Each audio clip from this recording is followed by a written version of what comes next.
आज का वचन।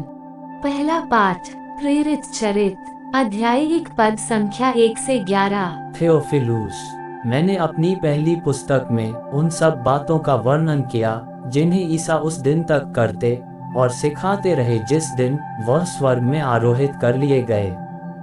उससे पहले ईसा ने अपने प्रेरितों को, जिन्हें उन्होंने स्वयं चुना था, पवित्र आत्मा द्वारा अपना कार्य सौंप दिया।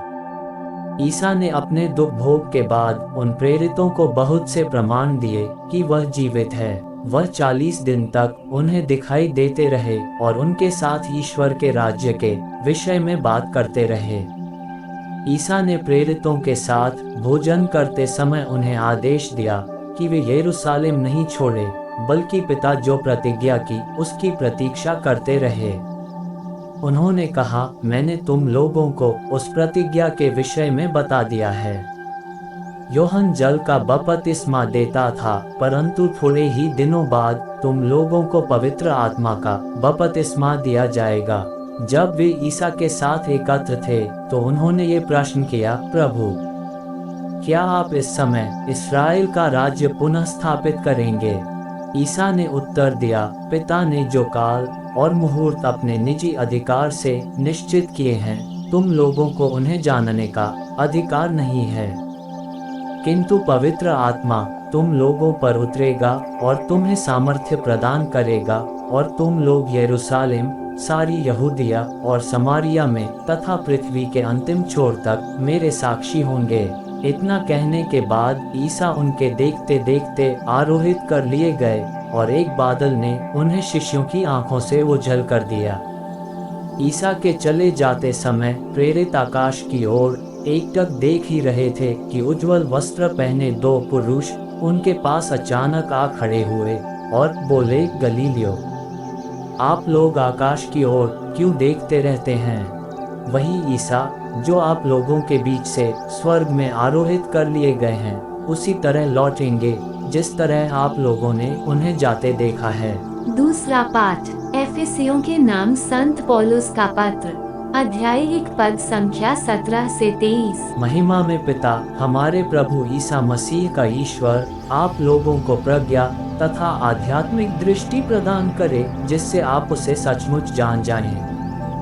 वह आप लोगों के मन की आँखों को ज्योति प्रदान करे, जिससे आप ये देख सकें कि उसके द्वारा बुलाए जाने के कारण आप लोगों की आशा कितनी महान है, और संतों के साथ आप लोगों को जो विरासत मिली है वो कितनी वैभवपूर्ण तथा महिमा में है, और हम विश्वासियों के कल्याण के लिए सक्रिय रहने वाले ईश्वर का सामर्थ्य कितना अपार है। ईश्वर ने मसीह में वही सामर्थ्य प्रदर्शित किया जब उसने मृतकों में से उन्हें पुनर्जीवित किया और स्वर्ग में अपने दाहिने बैठाया। स्वर्ग में कितने ही प्राणी क्यों न हो और उनका नाम कितना ही महान क्यों न हो, उन सब के ऊपर ईश्वर ने इस युग के लिए और आने वाले युग के लिए मसीह को स्थान दिया। उसने सब कुछ मसीह के पैरों तले डाल दिया और उनको सब कुछ पर अधिकार देकर कलीसिया का शीर्ष नियुक्त किया। कलीसिया मसीह का शरीर और उनकी परिपूर्णता है। मसीह सब कुछ सब तरह से पूर्णता तक पहुंचाते हैं। यह प्रभु की वाणी है। सुसमाचार संत लूकस अध्याय 24 पद संख्या 46 से 53। प्रभु ने उनसे कहा, ऐसा ही लिखा है कि मसीह दुख भोगेंगे, तीसरे दिन मृतकों में से जी उठेंगे, और उनके नाम पर यरूशलेम से लेकर सभी राष्ट्रों को पाप क्षमा के लिए पश्चाताप का उपदेश दिया जाएगा। तुम इन बातों के साक्षी हो। देखो, मेरे पिता ने जिस वरदान की प्रतिज्ञा की है उसे मैं तुम्हारे पास भेजूंगा। इसलिए तुम लोग शहर में तब तक बने रहो जब तक ऊपर की शक्ति से संपन्न न हो जाओ। इसके बाद ईसा उन्हें बेथानिया तक ले गए और उन्होंने अपने हाथ उठाकर उन्हें आशीष दी। आशीष देते देते वह उनकी आंखों से ओझल हो गए और स्वर्ग में आरोहित कर लिए गए। वे उन्हें दंडवत कर बड़े आनंद के साथ यरूशलेम लौटे और ईश्वर की स्तुति करते हुए सारा समय मंदिर में बिताते थे। यह प्रभु का पवित्र सुसमाचार है। आमीन। आज का चिंतन। आज जब हम अपने आप को ढेर सारी समस्याओं, चिंताओं एवं अंधविश्वास की भावनाओं में घिरा हुआ महसूस करते हैं, तब हम अपने पुराने दिनों की याद करते हैं कि प्रभु ने कलीसिया को अपनी उपस्थिति एवं शक्ति से मजबूत बनाया था। हम आज खुद पूछते हैं कि क्या प्रभु आज हमारे साथ नहीं है?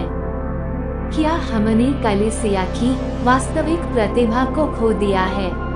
यीशु का स्वर्गारोहण उनके जीवन का अंत नहीं है, ये तो एक शुरुआत एवं एक आशा है। पिता ईश्वर ने अपने प्रिय सेवक यीशु ख्रीस्त को सारी रियासत, शक्ति एवं अधिराज्य के ऊपर कलीसिया एवं सारी दुनिया के प्रभु के रूप में उठाया।